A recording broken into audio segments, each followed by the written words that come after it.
اور آپ سے مل کر آقا کریم سرور عالم نور مجسم صلی اللہ تعالی علیہ وسلم کی بارگاہ ناز میں بڑی ہی عقیدت و محبت اور ادب و احترام کے ساتھ درود و سلام کا نذرانہ عقیدت پیش کریں اور پڑھیں اللہم صل علی سیدنا و مولانا محمد وعلی آل سیدنا و مولانا محمد بارک وسلم صلاۃ و سلام علیک یا رسول اللہ صلی اللہ تعالی علیہ وسلم۔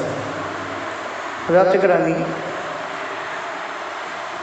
کتابوں کے عبارتوں سے جو ہم سب کو بہت ساری باتیں ملتی ہیں اور علماء کرام کے زبانی ہم سب کو بہت ساری قرآن و احادیث کی باتیں ملتی ہیں، اسے پتہ چلتا ہے کہ چاہے ہم قرآن کریم کی تلاوت کریں اور چاہے ہم نماز کی ادائیگی کریں یا پھر ہم درود و سلام کا نذرانہ پیش کریں، تو اس وقت ہماری حالت اور ہماری توجہ کیا ہونا چاہیے؟ اس میں بتایا یہ جاتا ہے کہ بالکل اپنا ذہن حاضر رہے، بڑے ہی ادب سے جو ہم قرآن پڑھتے ہیں نماز میں یا نماز کے باہر، تو ہمارا ذہن بھی مکمل اسی میں رہنا چاہیے۔ یوں کہہ لیں کہ ہم جیسے حاضر رہتے ہیں ہمارا ذہن بھی حاضر ہونا ضروری ہے۔ جو ہم پڑھتے ہیں اسے ہم بغور خود بھی سنیں اور دل سے پڑھیں۔ یہ درود و سلام ہم لوگ پڑھتے ہیں، جب ہم لوگ کہتے ہیں کہ بلند آواز سے پڑھیے، لیکن ہم یہ نہیں کہتے ہیں کہ بڑی ہی توجہ، ذہن وہی رہے، جو الفاظ ہمارے زبان سے ادا ہوں بالکل ہم اسے سنیں اور سمجھیں، اور جب اس انداز میں ہم پڑھیں گے تو ہمارے وظائف، ہماری نمازیں، ہماری تلاوت اور ہمارے درود و سلام اس سب کے سب فائدے مند ہوں گے۔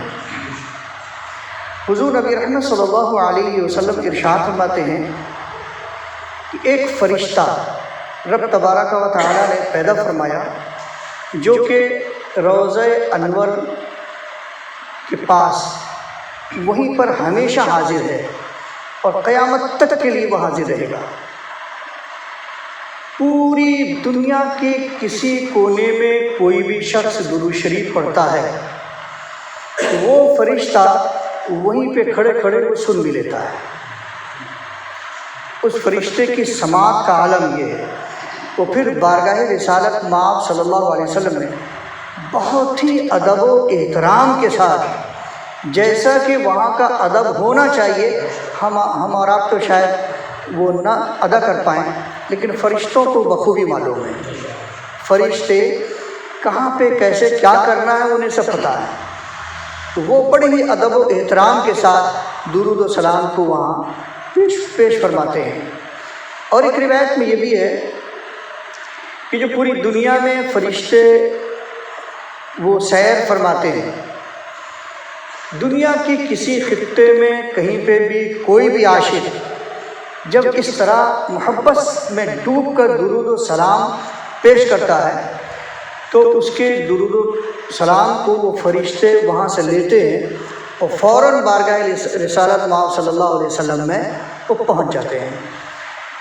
تو آیا مسئلہ یہ ہے کہ ایک مجلس میں یا بار بار اپنے لفظوں میں کوئی حضور کا نام لے، سننے والے یا پڑھنے والا سب کو درود شریف پڑھنا چاہیے، ہر نام پر پڑھنے کا حکم ہے۔ اب پتہ چلا کہ ہر نام پر ایک آدمی پڑھ رہا ہے، ابھی پڑھا، ایک سیکنڈ بھی درمیان میں وقفہ نہیں ہوا، پھر پڑھا، تو فرشتے جو ہیں کتنا کاؤنٹ کرتے ہیں، کتنا لیتے ہیں؟ تو کتابوں میں آتا ہے کہ فرشتے جو ہے ایک سیکنڈ میں 3 لاکھ کلومیٹر سفر کر لیتے ہیں۔ اللہ تبارک و تعالیٰ نے انہیں یہ توانائی عطا فرمائی ہے، ایک سیکنڈ میں 3 لاکھ کلومیٹر۔ تو یہاں سے مدینہ شریف ہم لوگ اگر ذہن لگائیں تو 6-7 ہزار کلومیٹر. یہ 6-7 ہزار کلومیٹر ہم اگر اس کو کیلکولیٹ کریں گے تو پتہ نہیں کتنی بار ایک سیکنڈ میں کتنی بار فرشتے آئیں گے بھی اور درود و سلام کو لے بھی جائیں گے, وہاں پہنچا دیں گے. تو پھر اس میں ہم ایک بات صرف اور کہہ سکتے ہیں, وہ یہ کہ جب فرشتوں کی رفتار, جب ان کی سماعت کا یہ عالم ہے تو پھر دونوں عالم کے مالک و مختار, تو پھر ان کی سماعت اور ان کی بصارت کا عالم کیا ہوگا. میں نے قرآن عظیم کی جو آیت کریمہ پڑھی ہے, اس آیت بارکہ میں رب تبارک و تعالیٰ نے ایک غزوہ میں جو بہت ہی مشہور و معروف جنگ ہے, یعنی جنگ بدر جسے کہتے ہیں, غزوہ بدر, اس کے تعلق سے اس آیت بارکہ میں ارشاد فرمایا. اب آیا کہ ذہن میں کہ سیرت رسول صلی اللہ علیہ وسلم, محفل میلاد النبی ہے, تو محفل میلاد النبی میں اگر بالکل سیرت رسول صلی اللہ علیہ وسلم کی ہی گفتگو کی جائے تو بہت بہتر ہے, لیکن ہم کو یہ سمجھ لینا چاہیے جو غزوات ہیں وہ بھی سیرت النبی صلی اللہ علیہ وسلم ہی میں آتے ہیں. بہت سارے ایسے ہمارے بزرگان دین وہ جنگوں کے حالات اپنے بچوں کو سنایا کرتے تھے.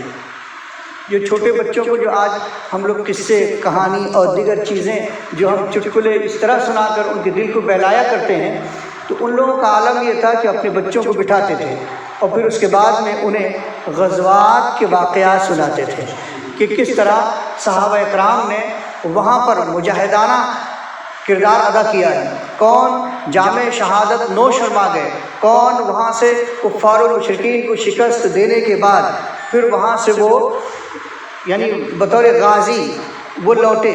یہ سب حالات جب ہم سنتے اور سناتے ہیں تو ہمارے اندر بھی جذبات ابھرتے ہیں, اور ساتھ ہی ساتھ کہ ہمارے اندر شوق بڑھتا ہے. جب ان کی باتوں کو سنتے ہیں تو کبھی کبھی ہمت بھی بڑھ جاتی ہے کہ جب وہ کفار و مشرکین کے ساتھ اس طرح رہتے تھے تو حقیقت میں محبت نبی اسلام کی محبت تو یہی ہے کہ ہم کو بھی اسی طرح انجام دینا چاہیے. حضرات گرامی, ایک سرسری طور پر تھوڑے سے وقت میں ہم سب لوگ اس میں نظر ڈالتے ہیں. حضور نبی رحمت صلی اللہ تعالیٰ علیہ وسلم ہجرت فرما کر جب مدینہ المنورہ تشریف لے گئے, یہ اعلان نبوت کا جو 13 سال تھا, 13 سال کا عرصہ, تو مکہ المکرمہ میں کفار و مشرکین نے مسلمانوں پر بڑا ظلم و ستم ڈھایا. ایک طرح ان کی عادت بن چکی تھی, بڑی ہمت ان کی ہو چکی تھی کہ ہم تو ہمیشہ مارتے ہیں, کسی کو قید رکھتے ہیں, کسی کو غلام بنا کر رکھتے ہیں, کسی کے ہاتھ میں ہتھکڑی, پیر میں بیڑیاں ڈال کر ہم رکھتے ہیں. اس طرح ان کے مارنے, پیٹنے, ستانے اور انہیں محبوس رکھنے اور اسیر بنا کر رکھنے, یہ سب کی ایک طرح سے ان کی عادت بن چکی تھی, اور اسی نظریے سے وہ دیکھ بھی رہے تھے. اللہ کے نبی صلی اللہ علیہ وسلم مدینہ شریف تشریف لائے تو جتنے مومنین تھے سب کے سب مدینہ شریف آ گئے, لیکن کچھ سوائے کچھ کے سب کے سب مدینہ طیبہ تشریف لے آئے. رب تبارک و تعالیٰ کو کچھ منظور کچھ اور تھا کہ مکہ المکرمہ سے نہ صحیح مدینہ المنورہ سے اسلام کو تیزی سے بڑھایا جائے اور فروغ ملا. اور اس سلسلے کی جو کڑی تھی, ہجرت کا پہلا سال تھا, کفار و مشرکین ہر وقت وہ گھات میں لگے تھے کہ ہم مسلمان یہاں سے جا تو چکے ہیں لیکن ہم ان کو چین سے رہنے نہیں دیں گے, اور بلکہ ہم گاہے بگاہے ان کو ہم ستاتے رہیں گے اور ستاتے رہے. کہیں کوئی مسلمان مل جائے تجارت کرتا ہوا تو اس کے سامان تجارت کو ضبط کر لیتے تھے, کبھی ان کو قیدی بنا لیتے تھے, کبھی انہیں مارتے تھے. بالکل اسی طرح ہوا کہ پہلا ایک واقعہ ہوا کہ ایک جگہ کچھ مسلمان تجارت کے لیے گئے ہوئے تھے اور وہاں پر کفار و مشرکین سے کچھ مسلمانوں کی لڑائی ہوئی. تو وہاں پر مسلمانوں نے وہ ایک تجارتی اعتبار سے حملہ کیا, تو اس میں ایک مکے کا کافر ختم ہو گیا. جب خبر مکہ تک پہنچی تو ان کے ہوش اڑ گئے, کہا کہ پہلا واقعہ ہوا ہے, کسی مسلمان نے ہاتھ اٹھائی ہے. ان کے اندر ایک غصہ آ گیا کہ اتنی ان کی ہمت کہ انہوں نے ہمارے ایک آدمی کو، ایک کافر کو مار دیا. اور وہ موقع کی تلاش میں رہے اور ان کے اندر کا جذبہ اور ابھرنے لگا کہ کوئی وقت ایسا ملے جو ان سے بدلہ لیا جائے. لیکن اور بھی کچھ اس قسم کے واقعات ہوئے. تب ان سب نے کہا کیوں نہ ایسا کر لیا جائے کہ مدینہ شریف جانے کے بعد میں مسلمانوں نے یہ سوچ رکھا ہے کہ ہم ان کا کچھ بگاڑ نہیں سکتے، ہم وہاں بھی جا کر ان کو خیریت سے رہنے نہیں دیں گے. تو میٹنگ ہوئی مکہ المکرمہ میں. پھر ہوا یہ کہ ایسا ہے کہ سب لوگ اس میں ساتھ دیں. تو کہا کہ وہ کیسے؟ کہا کہ ملک شام میں ایک بہت بڑا میلہ لگنے والا ہے جس میں تجارت کے لیے لوگ یہاں سے جاتے ہیں اور بہت منافع کماتے ہیں. تو ایسا کیا جائے مکہ کے ہر گھر کا آدمی اس میلے میں اپنا پیسہ لگائے. ہر گھر کا آدمی، حتیٰ کہ عورتوں کو بھی اتنا جذباتی کر دیا کہ اگر آپ تجارت نہیں کرتے ہیں تو کسی تاجر کے سامان تجارت میں آپ اپنا پیسہ لگا دیجیے. کیوں؟ اس لیے کہ اس تجارت میں جتنا منافع ہوگا ان تمام آپ پونجی لے لیجئے، لیکن تمام منافع کو مسلمانوں کے خلاف استعمال کیا جائے گا. ان کے خلاف فوجیں، ان کے خلاف سامان حرب یعنی گھوڑے، اونٹ، تلوار، زریں، یہ سب خریدے جائیں گے. تو اس سب لوگوں نے اتفاق کیا، سب نے پیسہ لگایا اور اس قافلے کے سردار کو تقریباً تو اس میں 40 سے زائد مکے کے بڑے بڑے سردار گئے تھے جنہیں لوگ سردار کہتے تھے. سرداران قریش، سرداران مکہ. اس تجارت میں اتنے لوگ شامل تھے. اس کے علاوہ جو دیگر لوگ تھے ان کی تعداد کافی تھی اور دیگر سب لوگوں نے سامان پیسہ لگایا. اب وہ قافلہ گیا ملک شام. جب ملک شام گیا تو ادھر مدینہ المنورہ میں بھی خبر پہنچی کہ مسلمانوں کو مٹانے کے لیے آج پیسہ مہیا کیا جا رہا ہے اور سامان تجارت مکے کا ہر فرد وہ ملک شام کے لیے پیسہ بھیجا ہے اور وہاں سے وہ تجارت کر کے جو منافع ہوگا وہ مسلمانوں کے خلاف لگایا جائے گا.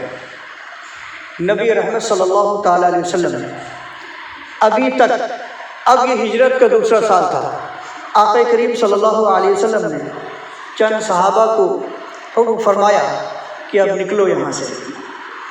آج وہ جو سامان تجارت جو ملک شام سے منافع اور سامان لے کے آ رہے ہیں اس کو ہم مکہ تک جانے ہی نہیں دیں گے. یہ اعلان فرمایا اور لوگوں کو تیار کیا اور وہی 313 کی تعداد کے افراد وہاں سے چلے. جب وہ کہاں جائیں؟ جو ملک شام سے راستہ مکے کی طرف جاتا ہے وہ وہی بدر ہوتے ہوئے وہ راستہ. تو آقا کریم صلی اللہ تعالیٰ علیہ وسلم اسی راستہ پر آپ تشریف لے گئے. لیکن ان کے بھی جاسوس تھے، انہوں نے بھی اپنے بہت سارے جاسوس لگا رکھے تھے اور جاسوس نے خبر دی کہ مدینے سے اب لوگ آ چکے ہیں. جو اس قافلے کی سربراہی ابو سفیان جو کر رہے تھے تو ان کو خبر ملی. انہوں نے اتنی تیزی کے ساتھ مکہ کو بھیجا ایک شخص کو کہ تم فوراً جاؤ مکے کے لوگوں کو بتاؤ کہ لوٹ گئے، جلدی سے آؤ بچانے کے لیے، ورنہ کسی کا سامان محفوظ نہیں رہے گا، سب مسلمان لوٹ لیں گے. تو وہ شخص جاتا ہے اور مکہ المکرمہ پہنچتے ہی وہ گھوڑے کے ناک کو کاٹ دیتا ہے اور اس کے کان کو کاٹتا ہے اور اپنے کپڑے کو پھاڑ دیتا ہے اور چیختا چلاتا ہوا مکے میں داخل ہوتا ہے. یہ اس وقت بھیانک خبر دینے کا انداز تھا، جو خطرناک خبر ہو. تو اس طرح انہوں نے وہاں جا کر لوگوں کو ہوشیار کیا. تمام لوگ اکٹھا ہو گئے. تب انہوں نے پوری بات بتائی. جب بتائی تو ابو جہل، عتبہ، شیبہ، وہ تمام جو لوگ وہاں موجود تھے وہ سب کے سب اکٹھا ہوئے اور اعلان کیا ابو جہل نے کہ مکے کے ہر گھر کا ایک فرد جائے گا ضرور، اور جو نہیں جائے گا حقہ پانی بنے. اوس اعلان پر مجبور ہو کے تمام جو جانا چاہتے تھے وہ تو جانا چاہتے تھے، لیکن جو نہیں جانا چاہتے تھے وہ بھی گئے، سب کے سب گئے۔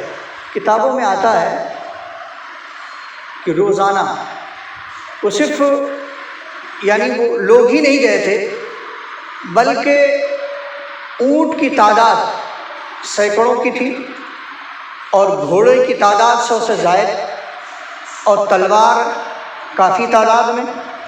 اور یہ تو جنگ کے لیے جو انہوں نے جانور الگ کیے تھے، اس کے علاوہ صرف راستے میں کھانے کے لیے اونٹوں کی تعداد بڑی کثیر تھی، یعنی روزانہ 10-10 20-20 اونٹ ذبح ہوتے تھے ڈیلی، ایک دن میں، اور وہ راستے میں ان کو کھلاتے پلاتے آگے بڑھ رہے تھے۔ اور ادھر رسول کائنات صلی اللہ تعالیٰ علیہ وسلم نے صفرا ایک مقام ہے، تو وہاں پر جب آپ کو یہ خبر ملی کہ ابو سفیان راستہ کاٹ کر نکل گئے اور سامان تجارت لے کے بھی چلے گئے، لیکن یہ بھی خبر ملی کہ کفار و مشرکین مکہ سے چل چکے ہیں، آقا کریم صلی اللہ تعالیٰ علیہ وسلم نے تمام صحابہ کو بٹھا کر ارشاد فرمایا کہ سنو، یہ ہماری بہت امتحان کی بہت بڑی گھڑی ہے۔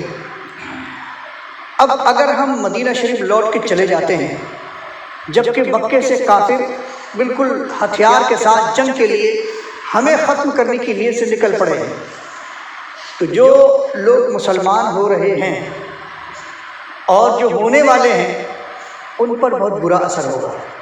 یہ مسلمان جو گئے تھے ڈر کے مارے، خوف سے وہ لوٹ آئے، دوسری طرف یہ جو کفار و مشرکین ہیں یہ ہمیں جینے نہیں دیں گے، لہٰذا میں چاہتا ہوں کہ یہاں سے ہم آگے بڑھیں، اور جو کفار و مشرکین لڑنے کے لیے آ رہے ہیں ہم ان کا مقابلہ کریں۔ آپ حضرات کی اس میں کیا رائے ہے؟ اس میں تمام صحابہ ایک دوسرے کو دیکھنے لگے کہ ہمارے پاس تو لڑنے کا سامان بھی نہیں ہے، کل 8 تلواریں ہیں اور 2 گھوڑے ہیں اور 70 اونٹ ہیں اور 6 زرہے ہیں، اور اتنے قلیل سامان کے ساتھ ہم جنگ کیسے کر سکتے ہیں؟ ایک تو جنگ کے ارادے سے بھی نہیں آئے تھے کہ وہاں جنگ ہوگی، وہاں سینکڑوں کی تعداد ہوگی، یہاں تو ایک مختصر سا سامان لے کے اس لیے آگے بڑھے تھے کہ قافلے کو روکنا ہے، لیکن وہ تو قافلہ تو نکل گیا، لیکن اب یہاں پر جنگ کے حالات پیدا ہو گئے ہیں، لیکن یہاں پر نہ سامان جنگ ہیں اتنے اور نہ اتنے ساز و سامان ہیں، کیا کیا جائے؟ تو وہاں پر جو صحابہ اکرام تھے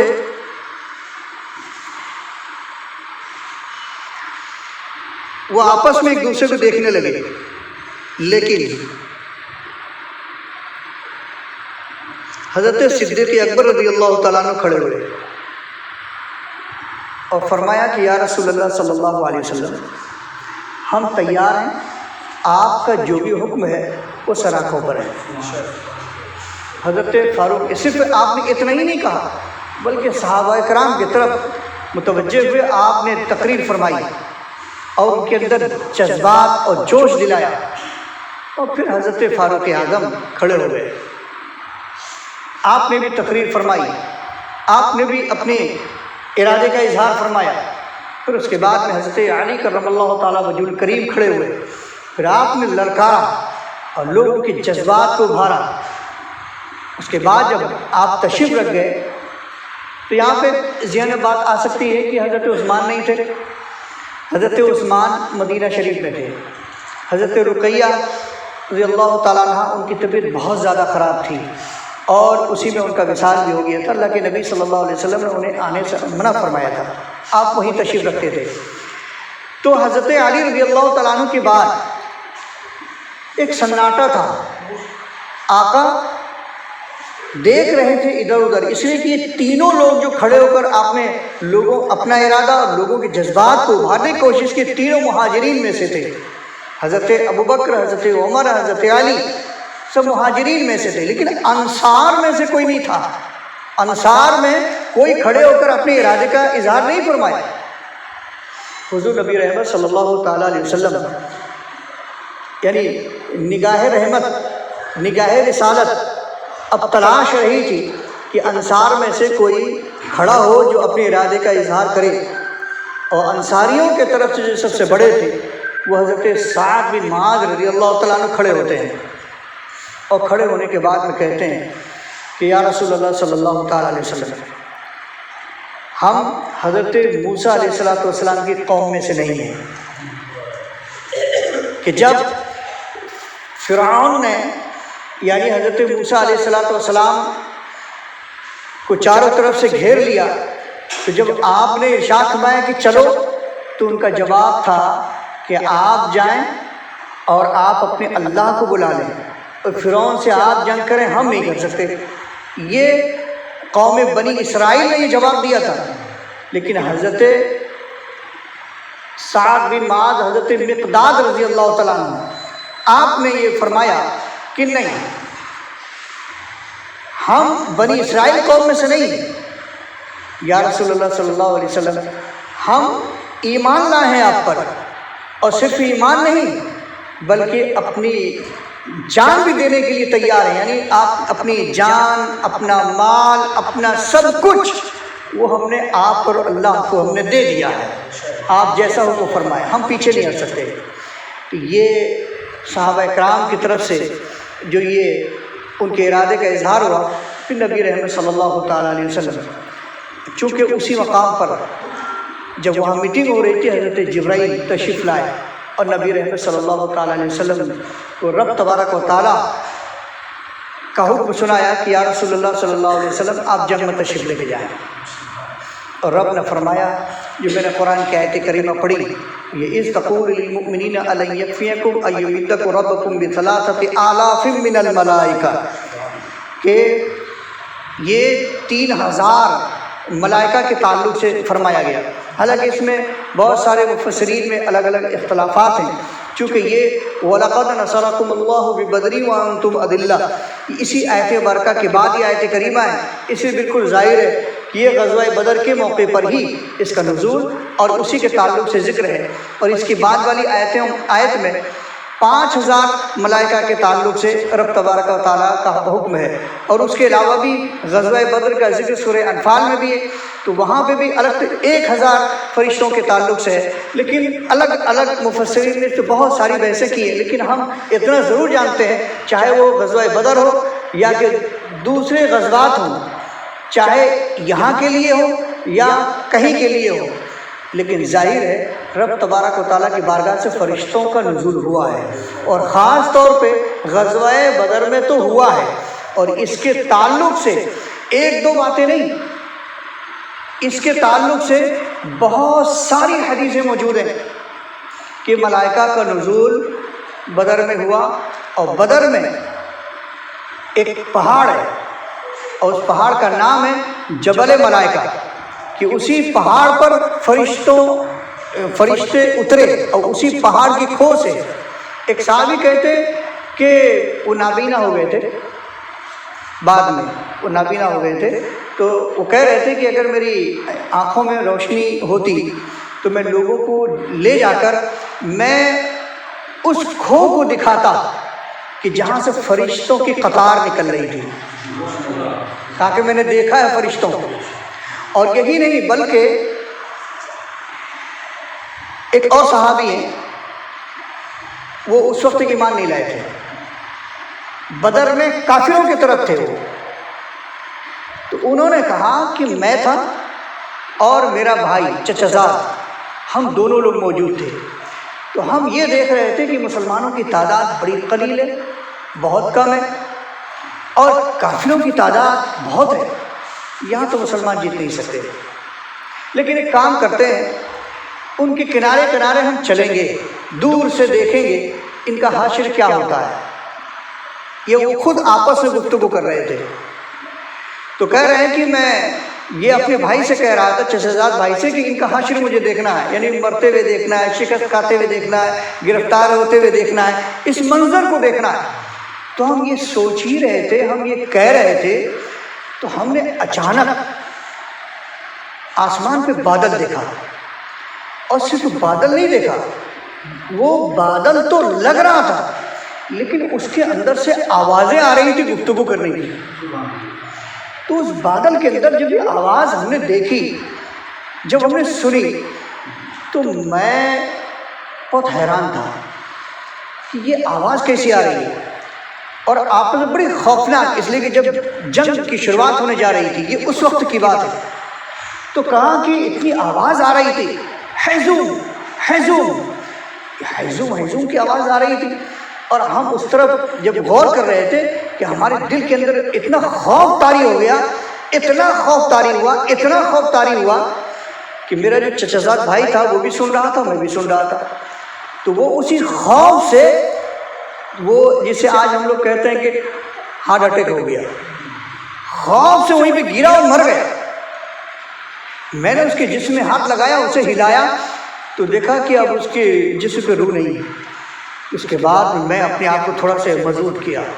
اسی وقت میرے دل میں بات آ گئی، نہیں، یہ جو بادل نہیں ہے بلکہ اس کے اندر کوئی مخلوق ہے. یقیناً محمد صلی اللہ علیہ وسلم یہ اللہ کے رسول ہیں، ان کی مدد کے لیے ان کے رب کی طرف سے یہ فرشتے ضرور ہیں جو ذکر کرتے ہیں. فرشتے یہ وہی ہیں. وہ کہتے ہیں کہ اسی وقت میرے دل میں اسلام کی محبت اور اس کی حقانیت، صداقت کی دلیل آ گئی اور محبت بھی آ گئی. تو میں دل میں سمجھ لیا کہ بالکل اب کافروں کی طرف نہیں جانا ہے بلکہ اب مسلمانوں کی طرف رہنا ہے. کہ اب انہوں نے وہاں پر اپنے، یعنی اپنے اعتبار سے، نیت کے اعتبار سے وہ مومن ہو گئے تھے، کلمہ بعد میں پڑھا، لیکن اس وقت انہوں نے فرشتوں کے اس اترنے اور آنے کو دیکھ کر وہ وہاں پہ مسلمان ہو گئے. نبی رحمت صلی اللہ علیہ وسلم جس وقت جنگ کی شروعات ہوئی، اس سے پہلے حضرت ابوبکر صدیق رضی اللہ تعالیٰ عنہ سے فرمایا، ابوبکر میرے قریب آؤ. حضرت ابوبکر صدیق رضی اللہ تعالیٰ عنہ قریب آتے ہیں، کہتے ہیں کہ وہ دیکھو، آسمان کی طرف نگاہ اٹھاؤ. تو آپ نگاہ اٹھاتے ہیں، کہتے ہیں کہ وہ دیکھو، تم کیا دیکھ رہے ہو؟ وہ دیکھو جبرائیل، اور چتکبرے گھوڑے پر سوار ہو کر اور اپنے سر پر پگڑی باندھ کر اور سامان حرب یعنی جنگی سامان اسلحہ لے کر، اور یعنی فرشتوں کے فوجوں کے آگے آگے فرشتوں کو لے کر آ رہے ہیں.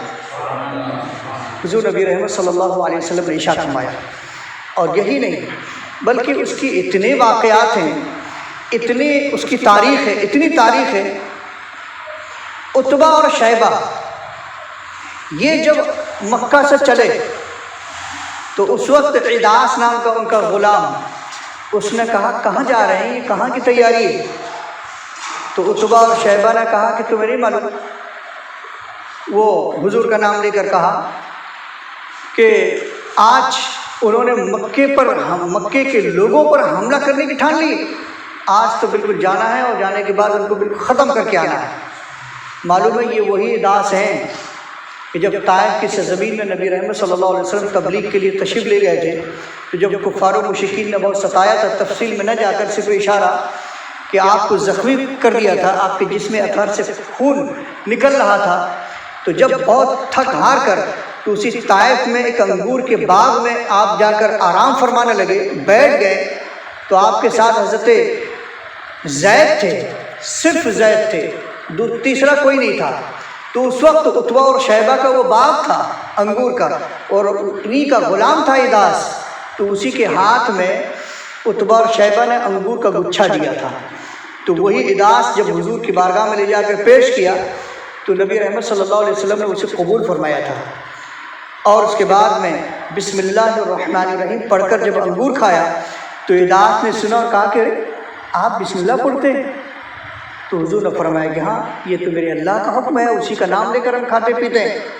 کہا کہ ہم تو بہت پہلے ہمارے باپ دادا پرانی تاریخ بیان فرماتے تھے. کیا کہ میں اس جگہ کا رہنے والا ہوں جہاں پر اللہ کے پیغمبر کو وہاں آئے ہوئے تھے، کہ وہ بھی ان کی عادت وہ بیان فرماتے تھے کہ وہ بھی کوئی چیز کھاتے تھے تو بسم اللہ پڑھ کر کھاتے تھے، اور آپ بھی بسم اللہ پڑھ کر کھا رہے ہیں. تو حضور نے فرمایا کہ وہ میرے بھائی تھے. ہاں نہیں بلکہ وہ حضرت یونس علیہ السلام یا کہ عیسیٰ علیہ السلام کا نام لیا تھا. تو کہا کہ وہ ہمارے بھائی تھے. تو کہا کہ اچھا آپ وہاں کے رہنے، یعنی جب بتایا کہ آپ اداس نے بتایا، کہا کہ ہاں میں وہیں کا رہنے والا ہوں. بصورت اس عمل نے ان کے دل میں محبت پیدا کر دی، اور اسی وقت حالانکہ کلمہ تو بعد میں پڑھے ہیں، اپنے ایمان کا اعلان بعد میں کیا ہے، لیکن دلی اعتبار سے اسی وقت وہ مسلمان ہو گئے تھے. میں اس بات میں اس لیے کہا کہ جب عتبہ اور شیبہ مکہ سے روانہ ہوئے، انہوں نے جب اداس سے کہا، اداس نے اس وقت اپنے مالک کو سمجھایا، کہا کہ مت جائیے وہاں. کہا کیوں؟ تم کو کون سی ہمدردی ہے؟ کہا کہ ہمدردی آپ سے ہے. ہمدردی آپ سے اس لیے کہ آپ ہمارے مالک ہیں. مجھے معلوم ہے کہ وہاں حشر بہت برا ہونے والا ہے، اس لیے میں آپ سے کہہ رہا ہوں کہ آپ لوگ مت جائیے، اس لیے کہ میں جانتا ہوں آپ لوگ بہت طاقتور ہیں، بہت طاقتور ہیں، لیکن نبی کے علاوہ جو لوگ ہیں ان کے مقابلے میں، لیکن نبی کے مقابلے میں آپ حضرات کی طاقت کچھ بھی نہیں. تو کہا کہ تم مانتے ہو انہیں؟ کہا کہ یہ تو بعد میں پتہ چلے گا، بس میری ایک رائے ہے، مت جائیے، یہ بہت برا ہونے والا ہے. معلوم ہے میدان بدر میں عتبہ اور شیبہ اور ان کا ایک بیٹا ولید، یہ تینوں سب سے پہلے نکل کے آئے تھے اور چیلنج کیا تھا. جب انصار میں سے 3 لوگ گئے میدان کارزار میں لڑنے کے لیے، تو انہوں نے کہا نہیں، آپ سے نہیں لڑیں گے. کہا کہ ہم مزہ چکھانے کے لیے آئے ہیں ان لوگوں کو جو یہ مکے سے گئے ہیں، یعنی جن کو مہاجرین کہا جاتا ہے. کہا کہ جو مکی مسلمان ہیں ان کو بھیجو. نبی رحمت صلی اللہ علیہ وسلم نے حضرت حمزہ کو کہا کہ آپ آگے بڑھیں، حضرت علی سے فرمایا کہ آپ آگے بڑھیں، حضرت ابو عبیدہ سے فرمایا کہ آپ آگے بڑھیں. یہ 3 لوگ گئے. جب 3 لوگ گئے، 3 لوگ 3 طرف گئے. جب 3 لوگوں کے ساتھ میں گئے، حضرت حمزہ کا جو مقابل تھا اس کو سب سے پہلے میدان بدر میں، اور جس نے کافر کے سر کو تن سے جدا کیا، وہ ہے حضرت شیر خدا. کون؟ حضرت حمزہ. اس لیے کہ شیر خدا کا لقب سب سے پہلے حضرت حمزہ کو ملا ہے. شیر خدا کا لقب سب سے پہلے حضرت حمزہ کو ملا ہے. اور وہ غزوہ احد کے موقع پر فرشتوں نے رسول کی بارگاہ میں، رب کی بارگاہ سے آ کر کہا کہ یا رسول اللہ صلی اللہ علیہ وسلم، آسمان کے تمام فرشتے شیر خدا حمزہ کو کہہ رہے ہیں. اور یہ لقب شیر خدا کا سب سے پہلے حضرت حمزہ، میں بتانا جا رہا تھا، یہ وہ شیر خدا ہیں جنہوں نے سب سے پہلے کافر کے سر کو تن سے جدا کیا. دوسرے طرف دوسرے شیر خدا حضرت علی رضی اللہ تعالیٰ عنہ، آپ نے بھی اپنے مقابل کو، اسے بھی شکست اور اسے قتل کیا، جہنم رسید کیا. لیکن جو تیسرے تھے حضرت ابو عبیدہ، ان کو کافر نے زخمی کر دیا تھا. تو حضرت علی بھی آگے بڑھے، حضرت حمزہ بھی آگے بڑھے ان کا ساتھ دینے کے لیے. وہ زخمی ہو گئے تھے. جو زخمی ہو گئے، حضرت حمزہ آگے بڑھے، حضرت علی آگے بڑھے، دونوں اس کافر کے پاس پہنچ گئے. لیکن حضرت علی کی تلوار پہلے کام کر گئی اور اس کافر کو بھی جہنم رسید کر دیا. یہ تو منظر کو اگر آپ حدیث پاک میں پڑھیں اور سنیں، ان کفار و مشرکین کو تو کہیں سے ذرہ برابر بھی یقین نہیں تھا کہ یہاں شکست ہوگی. وہ تو اپنے ساتھ ناچنے گانے والی خواتین کو بھی لے کے آئے تھے. وہ لوگ تو اپنے ساتھ شراب کباب بھی لے کے آئے تھے. 10 9 اونٹ سے کبھی کم انہوں نے ذبح نہ کیا، اور اونٹ ذبح کیے جا رہے ہیں، ان کے گوشت شراب کے ساتھ استعمال ہو رہا ہے، اور ساتھ ہی ساتھ رات اور دن میں وہاں ناچ ہو رہے ہیں. وہاں پر عورتیں ناچ رہی، ان کی دل لگی. کس لیے لوگ جو پوچھتے تھے، کہا کہ بس انتظار کر لو، تھوڑی دیر کے بعد میں سب ختم ہو جائیں گے، یعنی مسلمان سب ختم ہو جائیں گے. اس لیے وہ خوشی پہلے ہی منا رہے تھے، یعنی پیشگی جسے کہتے ہیں، پیشگی وہ خوشیاں منا رہے تھے، رقص سرور میں مصروف تھے، آپس میں خوب ہنسی مذاق کر رہے تھے، تفریح کر رہے تھے. ان کا حال کیا ہوگا؟ لیکن ان کو پتہ نہیں تھا ان کا حال کیا ہونے والا تھا۔ اور جس وقت یہ لڑائی ہوئی ہے، جنگ ہوئی ہے، جب یہ شکست کھائے، پہلے ہی بار جو بالکل بے دردی کے ساتھ ان کا خالی گیا اور مارے گئے، تو ان کی ہوش اڑ گئے کہ یہ کیا ہو گیا، یہ کیا ہو گیا ہمارے ساتھ؟ آج تو ہم ان کو مارنے کے لیے آئے تھے، یہ ہمارے پہلوان مار دیے گئے۔ ابو جہل بالکل طیش میں اس نے تیاری شروع کر دی، لوگوں کو آگے بڑھنے کے لیے حکم دے رہا۔ اور معلوم ہے، یہ سب کو معلوم ہے، حضرت عبد الرحمن بن عوف رضی اللہ تعالیٰ عنہ کھڑے ہیں، دو نئی عمر کے، ان کے پاس پہنچتے اور کہتے ہیں، اے عم، اے چچا، ابو جہل ہے کون؟ تو کہا کہ آپ ابو جہل کو پوچھ رہے ہو؟ ابو جہل بہت بہادر آدمی ہے، تم کیوں پوچھ رہے ہو؟ کہا کہ نہیں، آپ بتا دیں، پہچانتے نہیں ہیں اسے، وہ ہے کون؟ تو اتنے میں اپنی اونٹ سے ابو جہل اتر رہا تھا، حضرت عبد الرحمن بن عوف رضی اللہ تعالیٰ عنہ کی نگاہ پڑ گئی، تو کہا کہ وہ دیکھو یہ ہے۔ اچھا یہ ہے، ہم نے سنا ہے کہ یہ مکے میں ہمارے آقا کو بڑا ستایا ہے اور آج بھی بہت گالی بکتا ہے۔ اور یہ کہتے ہوئے یہ دونوں آگے بڑھ گئے، دونوں، اور آگے بڑھے، وہ جاتے ہی کے ساتھ کسی کو گمان نہیں تھا، اس لیے کہ بہت کمزور اور بہت عمر دراز نہیں تھے، بچے تھے، ان کی عمر کم تھی، لیکن جانے کے بعد ایک نے تو حملہ کر دیا پیر پہ جو حملہ ہوا ہے تو ابو جہل گر گیا، اور دوسرے نے اس پہ حملہ کیا، اور یکی بعد دیگرے کوئی دوسرا ایک کافر آیا، اور جس نے انہی میں سے جو معاذ نام کے تھے ان پر حملہ کر دیا، تو ان کا ایک بازو کٹ گیا، بازو کٹا، اور حضرت معاذ وہ بھی وہاں سے آگے بڑھے، اور دوسرے جو مجاہدین تھے وہ آگے سامنے آ گئے۔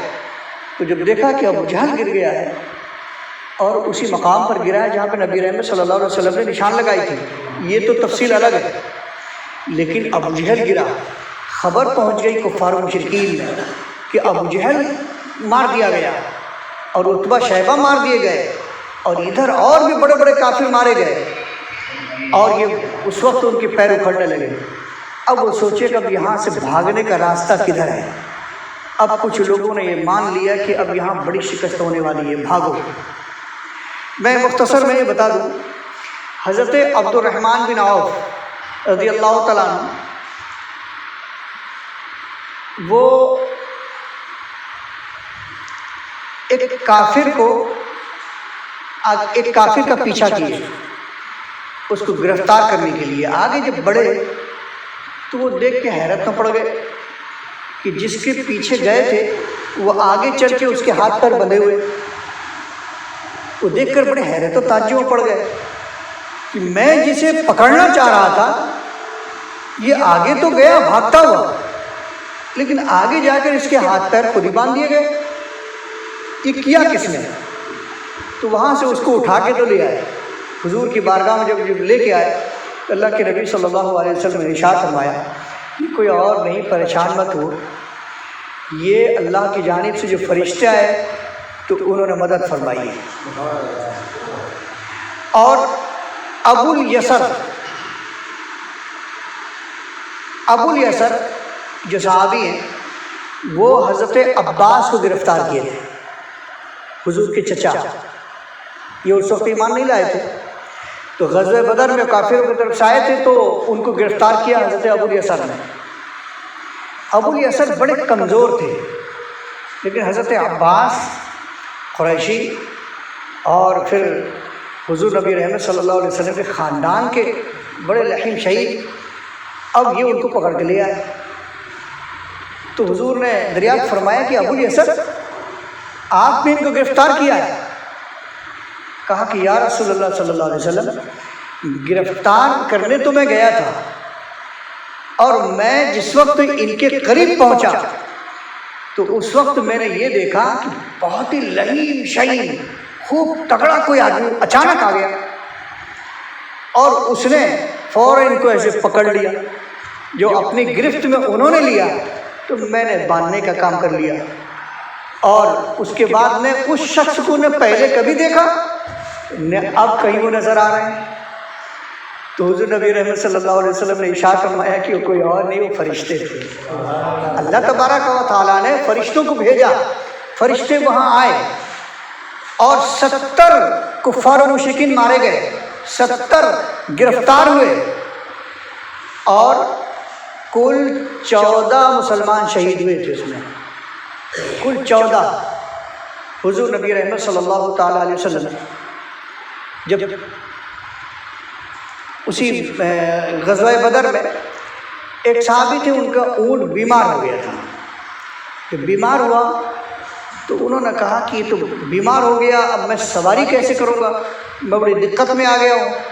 تو حضور کی بارگاہ میں انہوں نے عرض کیا کہ یا رسول اللہ صلی اللہ تعالیٰ علیہ وسلم، یہ اونٹ میرا بیمار ہو گیا ہے اور میں نے منت مان لی ہے، کیا کہ اگر یہ صحیح ہو جائے اور ہمیں فتح حاصل ہو جائے تو میں اس اونٹ کو راہ خدا میں ذبح کر کے غریبوں کو اس کا گوشت تقسیم کر دوں گا۔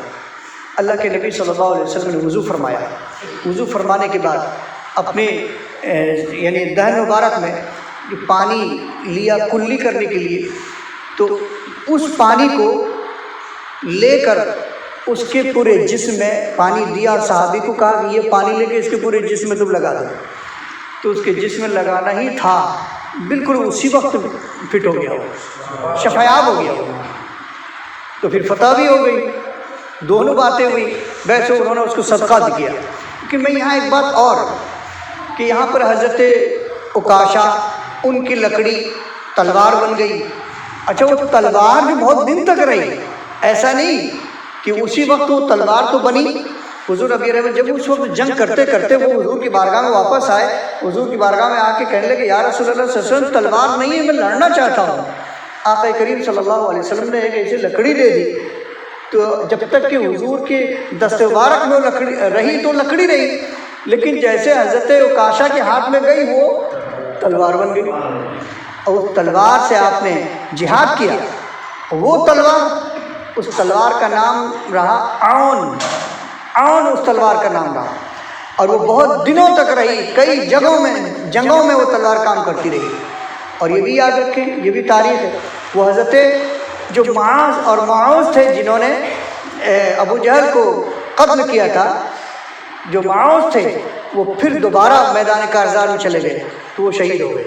لیکن حضرت معاذ جن کا بازو کٹ گیا تھا، وہ وہاں سے حضور کے بارگاہ تک آنے میں ان کو دقت ہو رہی تھی، تو انہوں نے اس جو لٹک رہا تھا ہاتھ، اس کو زمین پہ رکھا، اس میں پیر رکھا، اسے کھینچ کر اپنے جسم سے الگ کر دیا، اور اس کے بعد اس ہاتھ کو لے کے حضور کے بارگاہ تک آئے۔ نبی رحمت صلی اللہ علیہ وسلم نے ان کے ہاتھ کو لے کر وہ ٹھیک اسی جگہ پہ جہاں سے کاٹا تھا وہیں لگا دیا، بس لگا دیا، وہ اسی میں چپک گیا اور درست ہو گیا۔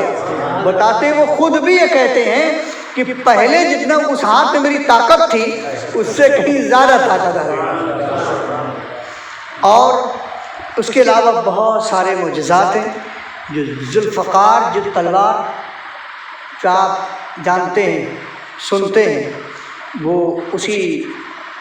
وہی یعنی میدان بدر میں مال غنیمت کے طور پر تلوار ملی تھی، وہ مال غنیمت کے طور پر تلوار ملی تھی، تو جو حضرت علی رضی اللہ تعالیٰ عنہ کے حصے میں آئی، پھر اس کا نام ذوالفقار، وہی ذوالفقار سب کو جو ہے وہ بتاتی رہی کہ میں کون ہوں۔ حضرات گرامی، اس میں بہت ساری باتیں ہیں، بہت ساری باتیں ہیں۔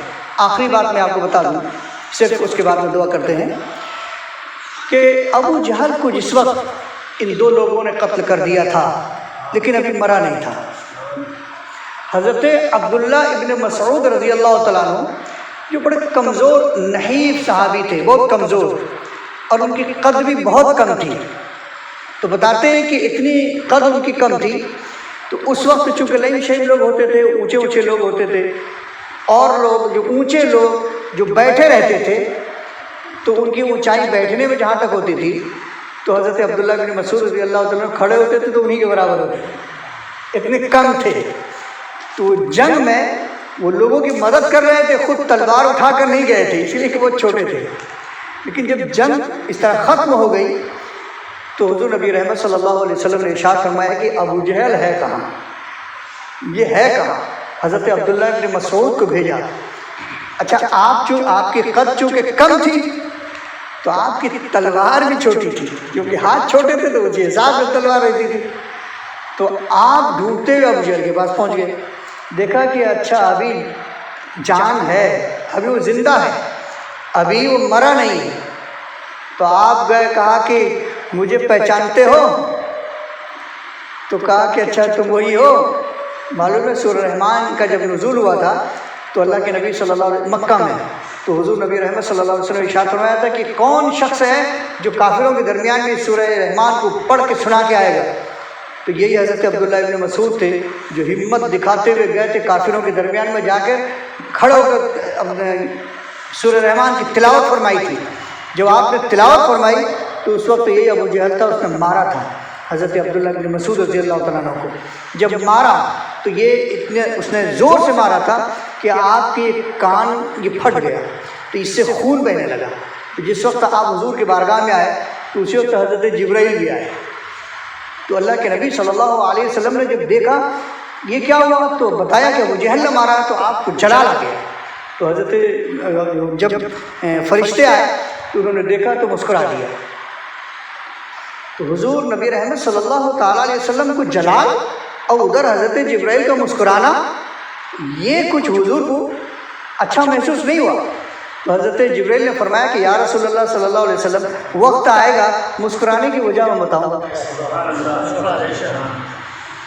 تو بتایا جاتا ہے کہ جس وقت ابو جہل یہاں بدر میں مارا گیا، ابھی مرا نہیں تھا، حضرت عبداللہ ابن مسعود رضی اللہ تعالیٰ نے اپنی تلوار تو اٹھائی لیکن چھوٹی تھی، تو ابو جہل کی تلوار سے ہی اس کی گردن کو اڑایا، لیکن آپ کمزور تھے، اس کے سر کو اٹھا کے لے کے جا نہیں پا رہے تھے۔ آپ نے ادھر ادھر کوئی چیز ڈھونڈی اور اسی کے کان میں سوراخ کیا اور وہیں باندھ کے اور اسی کو گھسیٹتے ہوئے حضور کی بارگاہ میں لے کے گئے۔ تب وہ حضرت جبرائیل آئے گا، یا رسول اللہ صلی اللہ علیہ وسلم، یہ جو منظر ہے کہ یہ اس وقت مارا تھا، یہ کان کو زخمی کیا تھا، آج اسی کان میں رسی ڈال کر حضرت عبداللہ ابن مسعود رضی اللہ عنہ گھسیٹ کے لے کے آئے ہیں۔ یہ منظر رب نے مجھے بتا دیا تھا، اس لیے میں مسکرا رہا تھا کہ یہ حضرت عبداللہ مسعود ہیں، ان کو تم نے زخمی کیا ہے، کل تیرے کان کو پکڑ کے وہ لے کے آئیں گے۔ حضرت گرامی، وہ منظر، وہ پہلی جنگ تھی، اس میں وہ مسلمانوں کو فتح یابی ہوئی کہ کفار و مشرکین کی کمر ٹوٹ گئی۔ ان کے جو ارادے تھے جہاں کہ ہم مسلمانوں کو ختم کر دیں گے، لیکن رب تبارک و تعالیٰ نے ان کے غرور کو توڑ کر انہیں بتا دیا کہ تم ہو، تم کافر ہو، یہ میرے محبوب ہیں، تم شکست نہیں دے سکتے۔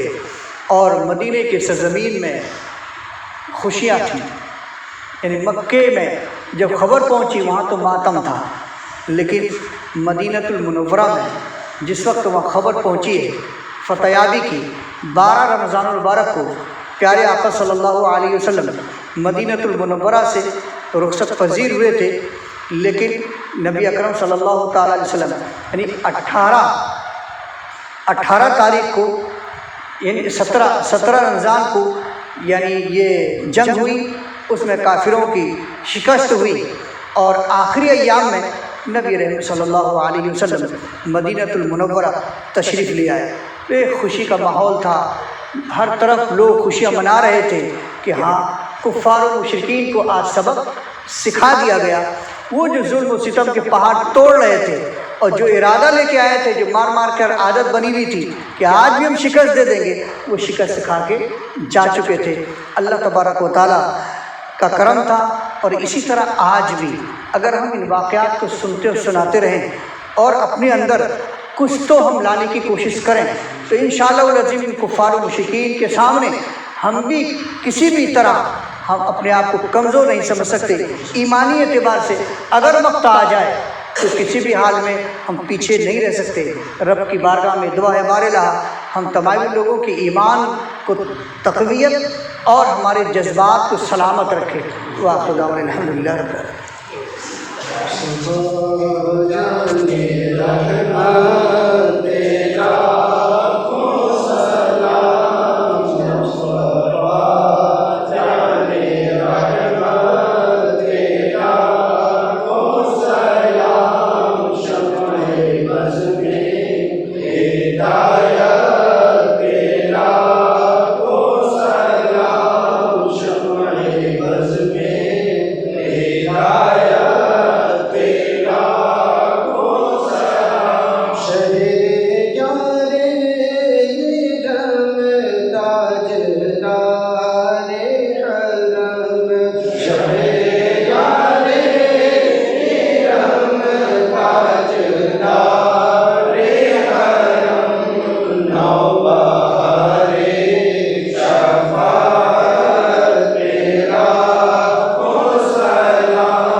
شوق